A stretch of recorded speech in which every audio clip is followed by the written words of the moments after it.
Hey, ladies and gentlemen, we used to do this every single week. It feels like we have not done this in quite some time, but I am going to be ecstatic to get an updated Dynasty startup draft going. Of course, we've had a ton of things happening during training camp. We got some of these rookies flying up draft boards. Guys like Damian Pierce, Jalen Tolbert. I mean, even an Isaiah Pacheco, I'm sure it's going to be going in this draft. Excited to see where those players go, and I'm also excited to see where we have some of these guys like an Antonio Gibson that we know are definitely going in the wrong direction. I'm going to take the 110 here. Of course, it's going to be a 12-team Superflex startup. The 110 is going to give us the ability to go with 2 elite-level quarterbacks if we want to on the turn. But maybe at the same time, we decide, hell, I mean, if Jamar Chase falls to us, if Justin Jefferson falls to us, of course, you're not going to be crying about that value that you could be coming away with those 2 players. So I think that there are a lot of different ways we can start this draft off at 10, but looks like we have the top 4 quarterbacks in Dynasty leading us off here. I mean, this is what you've been finding more and more in these Dynasty Superflex startups, that these elite level quarterbacks have a higher floor and ceiling than pretty much any other player. So people are willing to go out there. They are willing to pay up for them. But let me try to slide this over so y'all can see this entire screen. I apologize. Have this formatted for underdog, not necessarily sleeper. And y'all should know, we have gotten in a ridiculous amount of underdog drafts over the past 2-3 months. We've probably done 600 of them. So I'm going to try to go back into a Dynasty mindset. Maybe it's going to be easier said than done. Justin Jefferson off the board. So let's go ahead. Let's take Kyler Murray. Actually, no, crap. Post Dillon's on the board. I mean, on the clock right before us. So I doubt we are going to get Kyler. It is what it is. There are a couple different quarterbacks that I think we can be looking at. No, we are going to get Kyler Murray. Hell freaking yes. Oh, dear God. I mean, with Kyler here, no-brainer selection. I feel like you can make the argument to potentially go ahead and take Kyler Murray over someone like Joe Burrow, given the rushing upside that we have with him. And also, Kyler is still incredibly young. He was drafted back in, I believe, the 2019 class, but at the same time, he's younger than Joe Burrow, which is crazy to think about. But Trey Lance, Dak Prescott go immediately at the turn here. So let's see where we have CeeDee Lamb, Najee Harris, and a player that I'm probably going to be going with. Don't want to say him out loud. I'm sure the people watching this live stream already know who it is, though. And, of course, I got to tell you that you got to subscribe to the channel if you play Dynasty Fantasy Football. You're only going to find Dynasty content here. So if you don't play Dynasty, if you don't play in a keeper league, this is not going to be the channel for you. But if you do play Dynasty Fantasy Football, you're in the right place. Make sure you subscribe to the channel. Make sure you drop a like on the video if you want more Dynasty content as well. We got Mike, Joe, Piano, Nick, Bobby, Cal all out here. Cal says, a first time catching a Dynasty stream. Happy to have you out, my friend. And are we getting our guy? Okay. I know we're going to have to, quote unquote, reach on him here.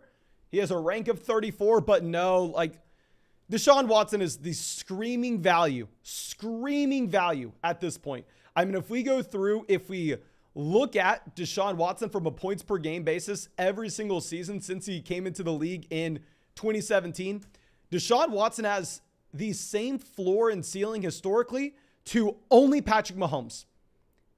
Now we know that we 100% get him after 11 weeks here.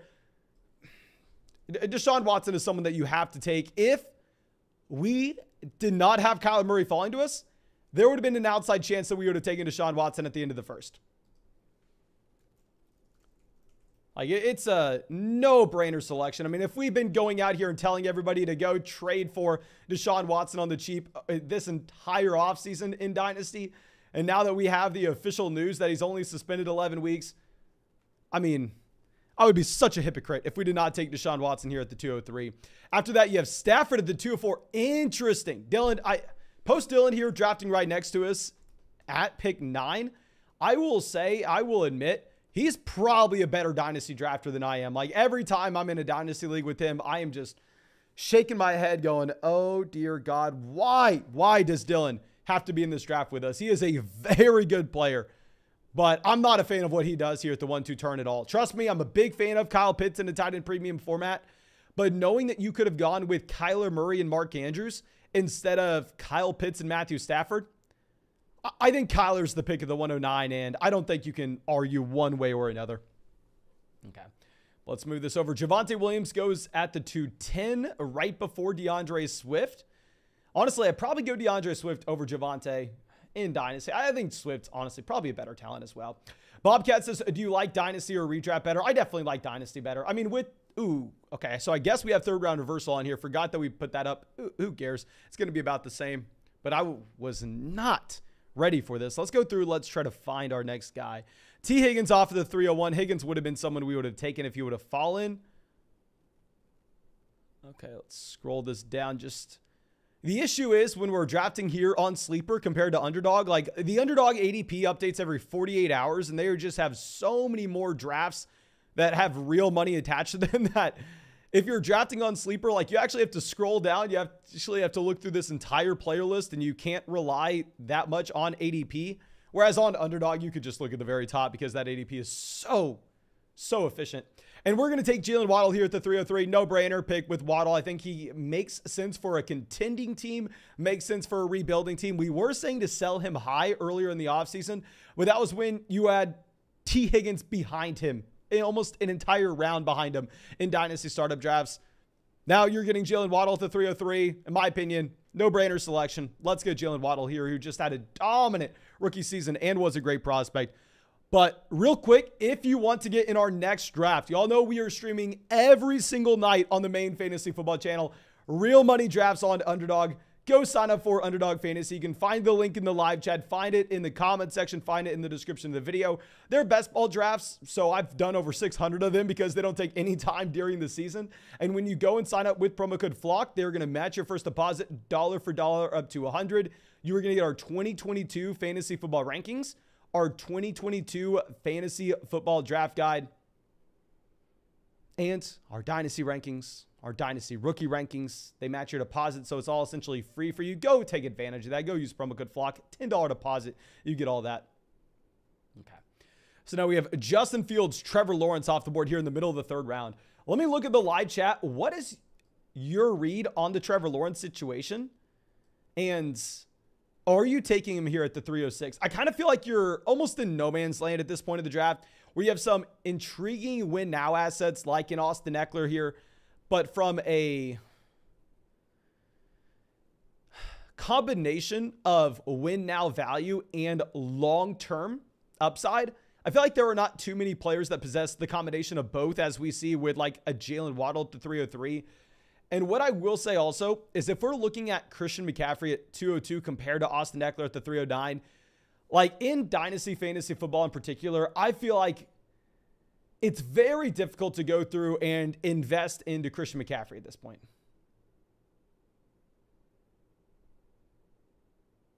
Very, very difficult to invest into Christian McCaffrey when you have to take him over like Deshaun Watson, Najee Harris, compared to like the veterans that you're going to be getting on the way back around. Like Austin Eckler here goes almost 2 rounds later, and you're looking at him as a player that the opportunity cost just simply isn't there. The other quarterbacks that you'd have to take Eckler over, you'd have to take Austin Eckler over Aaron Rodgers, Derek Carr, Tua. Like, love that value that you're getting with Eckler, specifically in comparison to Christian McCaffrey if you want to go with the veteran running back. Now, Kelsey, George Kittle, both off the board here. Of course, this is a tight end premium league, as we've already discussed, so that does skew the value here ever so slightly. Zach says, it's my B-Day, leave me alone. Happy birthday, Zach. Thank you, of course, for hanging out with us all year. As a small birthday present, I wish I could get you something cooler, my man. I'm hoping that people you know in real life get you something a lot cooler than this. I'll be happy to go through and add you as a moderator to the channel. Hopefully that small little thing makes your day slightly better. But thank you for always coming out, drafting with us, and hanging out with us on the channel. Okay. So what has Zach done so far through the first? Okay, no, he was the one who went Christian McCaffrey at the 202. Yeah, my friend. I'm not a big fan of that. I'm not a fan of that. Chimichanga says, also my birthday. You got to be messing with me, my man. I'll go through. You're a moderator on the channel now as well, but y'all got to be messing with me. There's no way y'all have multiple birthdays out here in the chat. Okay. So Drake London goes to the 406. London was going to be a player that we were targeting specifically at the 410 if he would have fallen to us. Clearly, now that that doesn't happen, we do have to make a small pivot. I think we are in a unique spot where We probably are looking to build for the long term when we take Watson in the second, but at the same time, like Kyler and Waddle maybe get us enough production at the beginning of the season.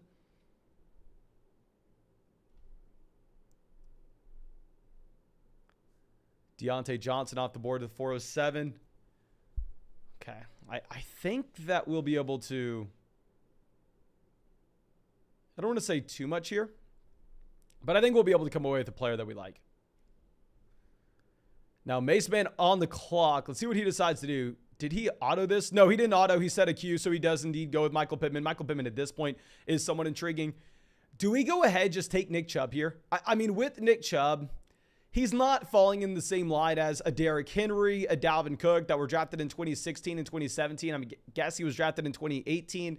You possibly have no Kareem Hunt there the following season. Let's go ahead. Let's take Nick Chubb. Maybe we can make an argument that we have some correlation here between Chubb and Deshaun Watson. In reality, I don't care too much about that, but it is what it is. I think it's going to be a fine value at the 410.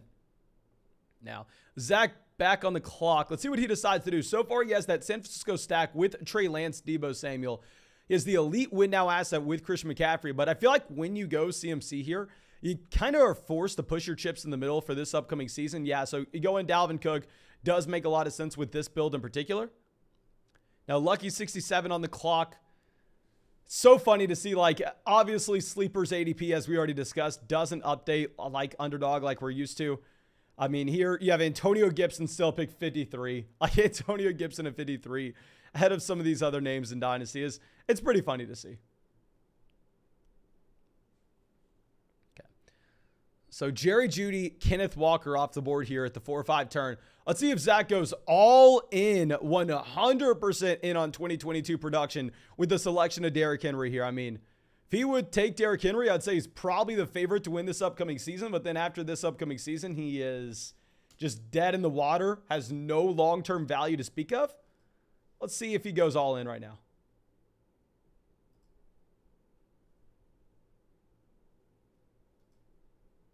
He goes Alvin Kamara instead of Derrick Henry. I mean, it's similar.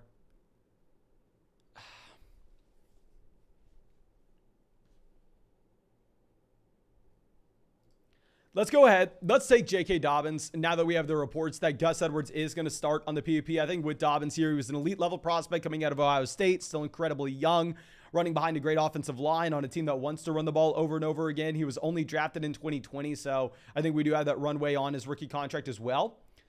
If we didn't go ahead and take Deshaun Watson, maybe we're more inclined to go with the Derrick Henry. Maybe we're more inclined to get someone that can really provide us that 2022 production. But in reality, I think we need to stay balanced. I think we need to look for a long-term production as well as points being scored this year. So Rodgers goes at the 504, Tua Tagovailoa here off in the middle of the fifth as well. Let me know what y'all would have done. Bradley says Cam Akers or J.K. Dobbins. If you would have asked me this a while ago, I would have probably said Akers. But now that we are getting the reports about Gus Edwards and his own rehab, I think you have to be more excited right now about J.K. Dobbins. Because, of course, we can talk Dynasty, what their long-term values like. But in reality, their production in 2023 is going to play into that long-term value. So if we're assuming that J.K. Dobbins has a great year, I think you could see him just go through and skyrocket in value, especially if we have no Gus Edwards at the beginning portion of this season. Okay. So now we have a Garrett Wilson off the board here at the 506. Love the Garrett Wilson selection. I honestly thought that there was an argument to go ahead and take Garrett Wilson where we decided to go and take J.K. Dobbins. One of the main reasons I decided not to do that, though, is if you just look at how far Garrett Wilson usually falls down these draft boards. I mean, there's a decent shot that you take Dobbins here and you end up getting Garrett Wilson falling due in the 6th round. And I know that doesn't seem likely, but it is a possibility. It is a possibility. Now, Derek Carr goes off the board here at the 508. Very interesting to see Zach Wilson here in the middle of the 5th. Like, not too many people are going through and making this bet on Zach Wilson. I mean, if I'm looking at his rookie season production, we talked about this a long time ago. Do y'all remember probably the most hated video I've ever had Besides me going last year and telling everybody to draft Trey Lance over Justin Fields. And if you said otherwise, we laughed. But besides all the hate I got from that last year, probably one of my most hated videos on ever was when I came out and we looked at the track record of the New York Jets under this ownership for the past 20 years, saying there was a fundamental issue with the New York Jets that comes from the top, that it's going to be very hard for a quarterback to ever go through and to ever thrive in that situation. And if we combine that with the rookie season production that we had from Zach Wilson, thought that there was a pretty safe bet to go ahead and say, Zach Wilson's not someone that's going to be able to turn it around. Zach Wilson's probably just going to be a bad NFL quarterback. Seems like more people are willing to hear me out on that argument than there were a year ago. So I am surprised to see Zach Wilson going here at the 507 before someone like Derek Carr. Like Derek Carr, if you look at the guaranteed money on his contract, like it's not like Derek Carr's guaranteed to have the same exact role as the Las Vegas Raiders starter in 2023, 2024. I mean, they could save guys. Let me pull this up because I don't think many people understand this. Like, let me pull up this Derek Carr contract. So Derek Carr obviously signed the extension, $120 million over 3 years. But after this season, Derek Carr's salary in 2023, he'll be 32 years old, is going to be $35 million. And he has $5 million of that guaranteed. So if they wanted to say Derek Carr was disappointing this upcoming year, I'm not saying that's a guarantee, but I'm saying it's possible. If he was disappointing, they can move on from him and save $30 million. Even if they want to keep him and they want to play out 2023 with Derek Carr under center and roll into 2024, you are then in a situation where Derek Carr is owed $43 million, pretty much $44 million. And he has 3 of that guaranteed. So even if he goes and they decide to pay him the extra $30 million and not save any contract space in 2023, in 2024, they could look at saving $40 million for moving on with Derek Carr. A very interesting spot to be in. Luke says, been forever since you've streamed on the Dynasty channel. It has been a long time, guys. I mean, cut me some slack. We've been live streaming for what, like 3 hours every single night on the Redraft channel. And we are going to do that same thing again tonight. It is pretty difficult to go through and make videos every single day for the Redraft channel, make a couple of videos every single week for Dynasty, and then go through at the same time and fire up some Dynasty live streams. I love doing it, but it's very difficult. Now, after this, Chris Godwin off the board. Godwin would have been someone that we were looking at.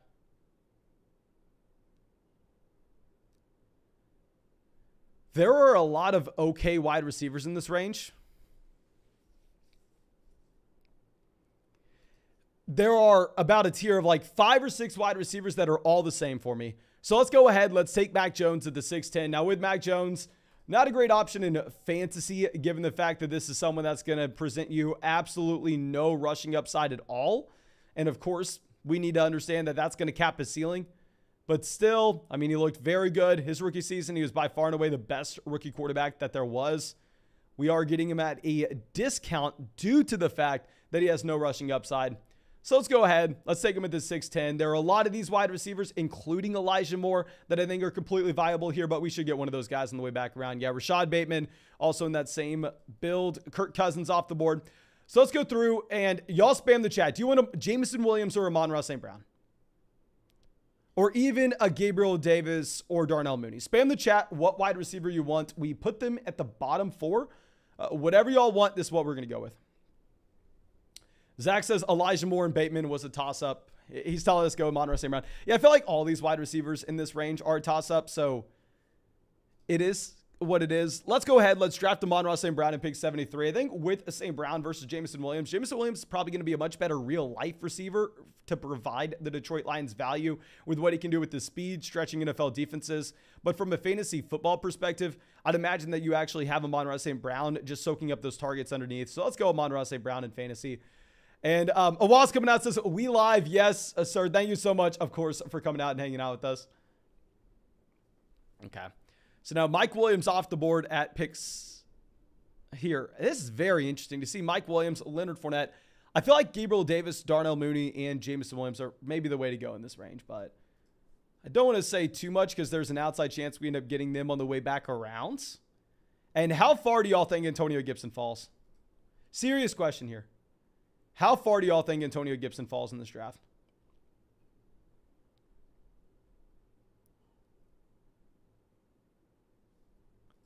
Okay, so we have Darnell Mooney, Jameson Williams, Dalton Schultz off the board here at the 709. I mean, right now, if you're looking at redraft leagues, like on Underdog, like Dalton Schultz is going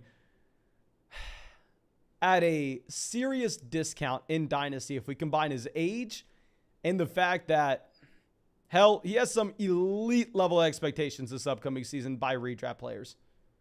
I don't necessarily want to come out here and say that I view that situation as everyone else does. Like, I mean, in redraft, when you have Dalton Schultz going at like the 6-7 turn, usually I'm avoiding him there.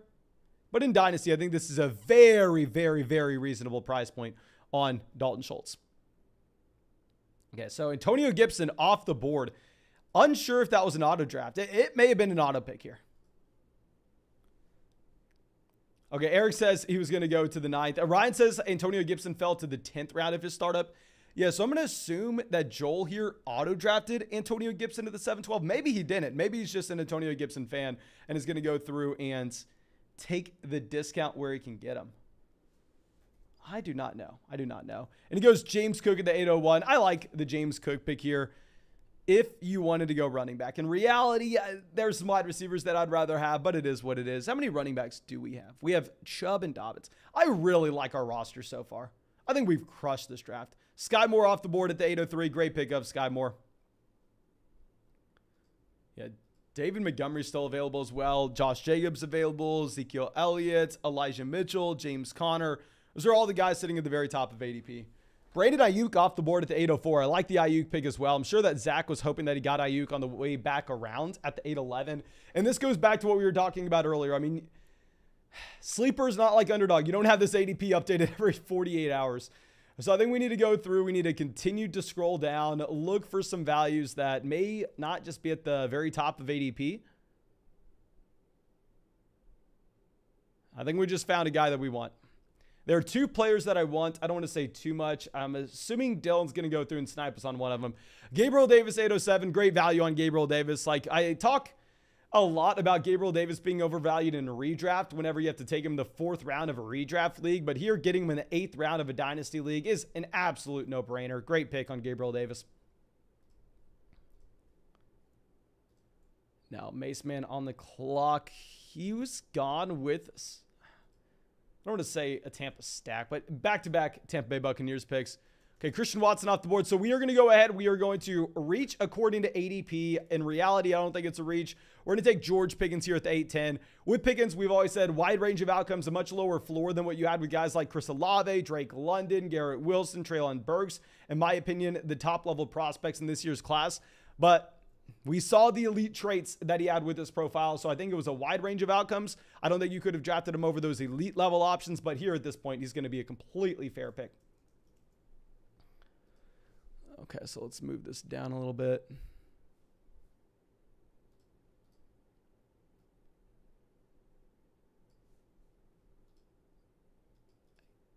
Come on, Sleeper. Can we just drag this where it's not taking up the entire screen? There we go. I think that's fine. And we need to figure out where we're going after this because, like I said, this Sleeper ADP is just all messed up. Christian Kirk off the board. I think that we're going to go ahead. We're going to go with... There's a wide receiver that I like that's still available. But in reality, I think that we can get him on the way back around. So let's go ahead. Let's take Elijah Mitchell. We are getting Elijah Mitchell here at the 903 as our 3rd running back. We are going to continue to try to take players that I think can be productive right away. Maybe this team surprises us and we're actually able to go through and compete immediately, but also have some long-term value. I definitely think that we have some long-term value here with Elijah Mitchell. I mean, this is a player going into year 2. Of course, it's very hard to know exactly what we're going to get with Kyle Shanahan's running back room every single season. Could be Elijah Mitchell doesn't really have the role next year, and Elijah Mitchell was just a one-hit wonder. But at the same time, it could also be that Elijah Mitchell was a rookie that averaged 100 total yards a game, and we are getting a strong discount here. Okay, so Ezekiel Elliott, Josh Jacobs off the board directly after us. Damien Pierce goes to the 906 as well. I'd imagine that most people probably love the Damien Pierce value here. Let me ask you on the live chat, what would you have preferred for us? Would you have preferred us to go with Damien Pierce over Elijah Mitchell or Elijah Mitchell over Damien Pierce? Let me know. I will say, guys, we have crushed this draft. Y'all got to give me some props on this one. I'm always the first person to come out here and admit that, gosh, Mason, you're an idiot. You have no idea what you're doing. Horrible draft. No, this team, this draft, we have freaking crushed. Okay. Matt Ryan, Jahan Dotson. Interesting to see Matt Ryan go off the board here. Quarterback, I guess you could say that he is the best guy available. Yeah, Kenny Pickett goes off of the 706. In my last real money Dynasty startup draft I had, ended up getting a ridiculous value with Kenny Pickett. I think here at the 706 is probably about where he should actually go. Like in that other real money Dynasty startup draft we did, pretty sure we got like Kenny Pickett in like the 9th round. Like I'm pretty sure we got Kenny Pickett in this range. Awa says Damien Pierce over Elijah Mitchell. Bobcat says Elijah Mitchell. Mitchell over Pierce. Fly the Coop says Damien Pierce could be similar to Michael Carter. Love that call out. This is something that I've talked about previously, that those running backs that go on day 3 of the NFL draft, even if they go out there and they hit their rookie season, they don't have the guaranteed role coming back the following year. How many times do we have to see this? Like Elijah Mitchell had a way better rookie season than I think you could ever imagine that you have from Damien freaking Pierce. And people are still worried about Elijah Mitchell because he doesn't have the draft capital. You're not seeing Elijah Mitchell hit as that low end running back 1, high end running back 2 his rookie season, and then all of a sudden be a 2nd round startup pick. No, we're still getting Elijah Mitchell at the 903. I think Elijah Mitchell is probably the ceiling for Damien Pierce. Okay. Now we have Amari Cooper off the board here. And I will say, I thought that Kadarius Toney was going to make it back to us. I didn't want to go through and highlight Kadarius Toney's name by any means, because there was that outside chance that people didn't scroll down ADP and see him. Like I said, if you're drafted on Sleeper, you got to make sure you're actually doing your due diligence here with this draft board. Miles Sanders, Dawson Knox, Tannehill, Cole Kmet, Chase Edmonds, Adam Thielen, Ramondre Stevenson, Michael Carter, Tyler Lockett, Cordell Patterson, Gallup, Carson Wentz. Okay. Just want to make sure we're not missing out on anyone. There's a player that I like that I want to draft that I think we can get literally in like 2 rounds. So even if I want to take him here, probably am not going to be able to. Just Sherman coming out. Thank you, my friend. Says, got A.J. Brown for Michael Thomas, Rondale Moore, a 2023 first, a 2024 second. Did I overpay? Still trying to figure out value of picks. If it's a super flex format, yes, I think you overpaid. I think right now, guys, based on all the questions that I've had regarding trading 2023 picks, you don't want to be trading them at this time of year. Everybody's in their redraft mentality. I mean, now, in my opinion, it's probably the worst time to go ahead and to trade those picks. Bobcat says, if Pierce had a hot start, would you recommend trading him? If so, what could I get for him? And are you doing another draft again today? Probably not another draft after this one. We will be live streaming on the redraft channel tonight with Underdog. Let me go ahead and make our pick here. We're going to take Ramondre Stevenson. In reality, there are a couple of running backs that I'd rather have over Ramondre Stevenson. There are a couple of players I'd rather have over Stevenson, but I think that we can get them later on based on how messed up this ADP is. But going back to what we were discussing with a Damien Pierce hot start, if Damien Pierce starts off hot and in a 12-team Superflex draft, we could go through and trade him for a 2023 first, that would be a no-brainer. And it can't hurt to send out a message in your group chat right now if you have Damien Pierce, saying, hey guys, I have Damien Pierce, looking to sell him for a 2023 first if anybody's interested. Like, sending out that message isn't going to hurt anyone. I would definitely test the waters. Because like I said, I think everybody's in their redraft mentality right now, and nobody's really thinking of what the true value of those long-term picks are. Okay, Michael Gallup off the board. Singletary. Do we just take the guy that I want?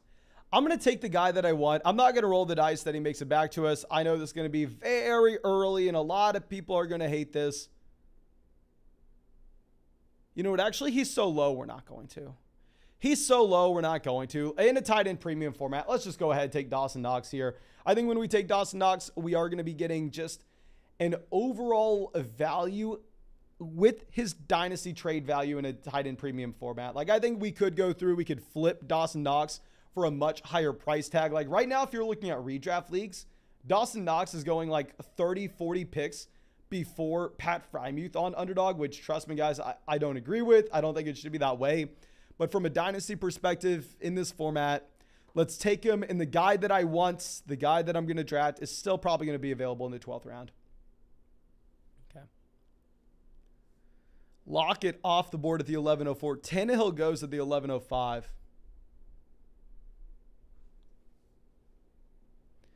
There are a lot of intriguing starting quarterbacks in this range. I think this is completely fine, a completely fine point. If you want to go out there, if you want to decide to take a starting quarterback, whether that's Tannehill, whether that is going to be Carson Wentz. And also, I want to be on record saying that you are not going to have Malik Willis starting anytime soon outside of a Tannehill injury. The only way that we end up getting a Malik Willis as a starting quarterback in Tennessee is going to be an injury to Ryan Tannehill. Now, Rachaad White, David Bell off the board here in the middle of the 11th. I really like both picks. I mean, David Bell, I think, is this year's Amon-Ra St. Brown. We've said it over and over and over again. I know people are tired of hearing it by now, but completely fine with that assumption. So let's move this over. Carson Wentz off the board. If Wentz would have made it back to us in the 12th, we would have taken him just as the value on the board. I really like that this team takes him, that really they only have Justin Herbert as their starting quarterback, who they took at the 103. Michael Carter off the board at the end of the 11th here. Yeah, the guy that I still want, the guy that I want is still available. The guy that I want is still available. We have Claypool at the end of the 11th.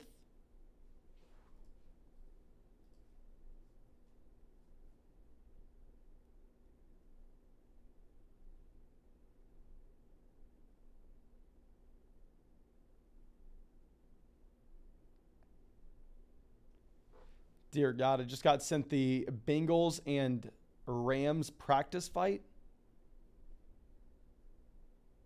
Scary, scary, scary stuff. Can you imagine if you got in a fight with Aaron Donald? Can you imagine? Aaron Donald versus you. And he rips your helmet off and he starts smashing you with, oh my gosh. Casey coming out says, I have 8 2023 firsts in a 1 quarterback start 9 12-team league. Would you trade George Pickens, a late first, and Damian Pierce for Michael Pittman, 2 futures? Oh, no. If you have 8 future firsts, my friend, you are sitting pretty. If someone's going to trade for one of those picks at this point, you need to make them overpay for it. No way in hell we trade away one of those first-round picks and George Pickens and Damian Pierce for Michael Pittman and a couple future assets. Like, this is the worst time of year to be trading away 2023 picks. Okay. So let's go through. Let's swing this back around. The player that we want still available. I think, you know, there are so many guys that I like here. Trey McBride off the board at the 12:07. There's so many players that I like in this range.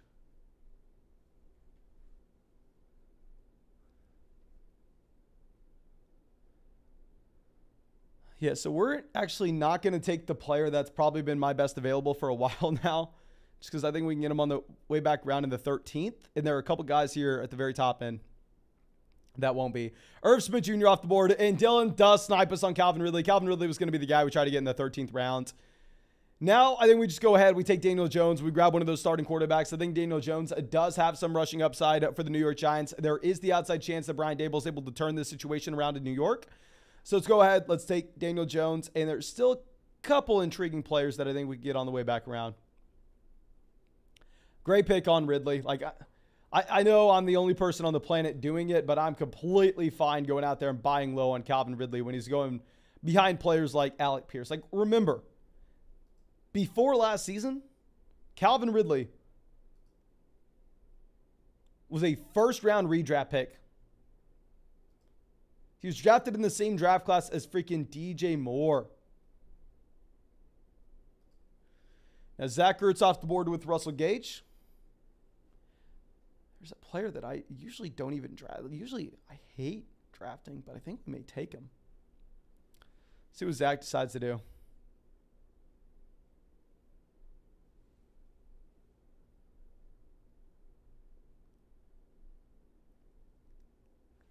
Taking it down to the last second. He goes Allen Lazard. Lazard would have been the player that we were drafting.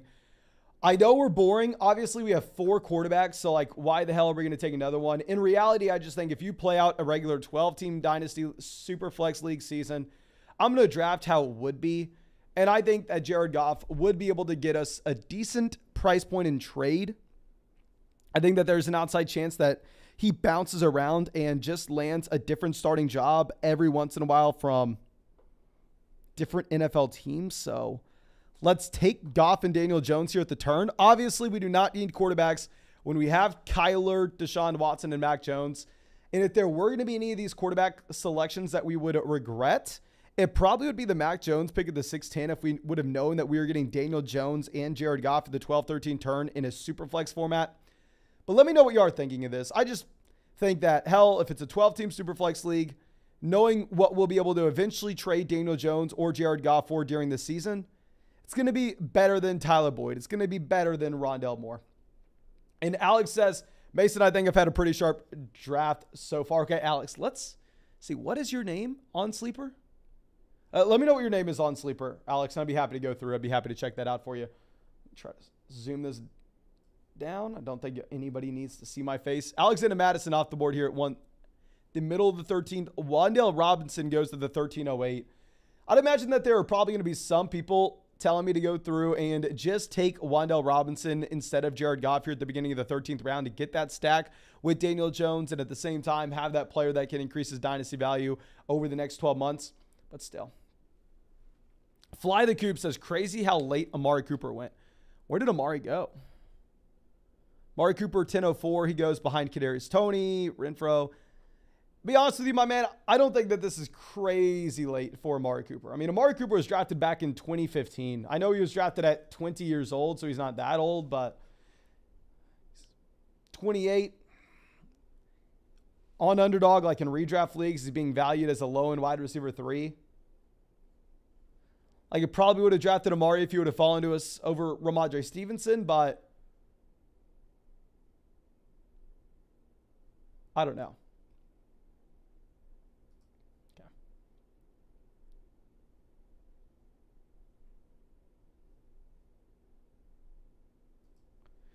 KJ Hamler, Robert Woods. Alex says, okay, I'm an idiot, my friend. Let's go through and let's check out Alex's team here. He has the 105, goes Chase, a great value on Russell Wilson. Great value on Wilson. Travis Etienne, Metcalf for the 405. I mean, Metcalf's in the same tier with a lot of these other guys. It is what it is. Derek Carr at the 508, then pairing it up with Darren Waller in a tight end premium format. Jameson Williams at the 708. I like it. I like David Montgomery here. Jahan Dotson I like here. Tony Pollard. Nice pick here. A Desmond Ritter, someone like Desmond Ritter in the middle of the 11th round versus like Baker Mayfield, Jared Goff in the middle of the 13th. Like in reality, guys, I think that if we're just looking at points from August 25th to the end of time, Jared Goff, Baker Mayfield, Daniel Jones, all these guys are much better bets than Desmond Ritter. Terrell Algier, 1205. That's going to be, I probably prefer Ridley. Wan'Dale, I like it. John Mechie. Prayers up for John Mechie. I just don't know the realistic expectations that you can have for him. Now let's scroll this down. Where are we going? We're taking MVS. We need to be very careful that we're not passing up on anyone important here.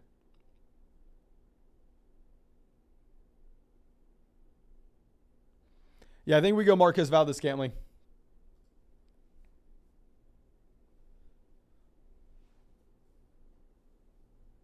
Fly the Coop says, Amari went in round 7 of my startup in June.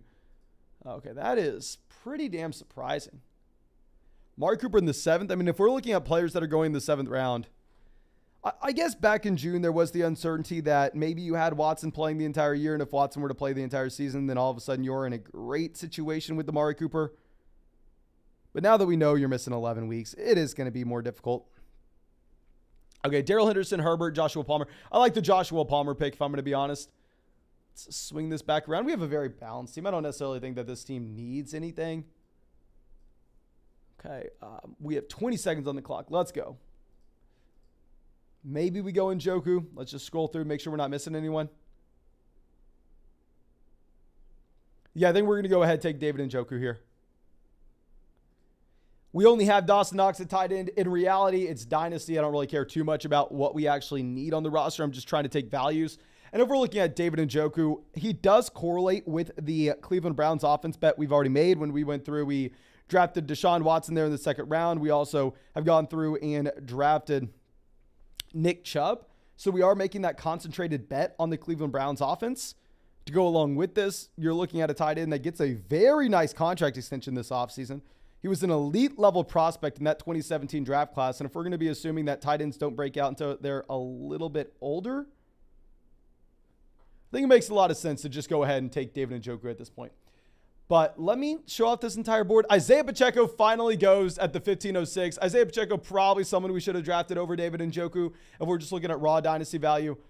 But I think we should probably just call it here. Of course, thank you all so much for coming out, hanging out with us in this live stream.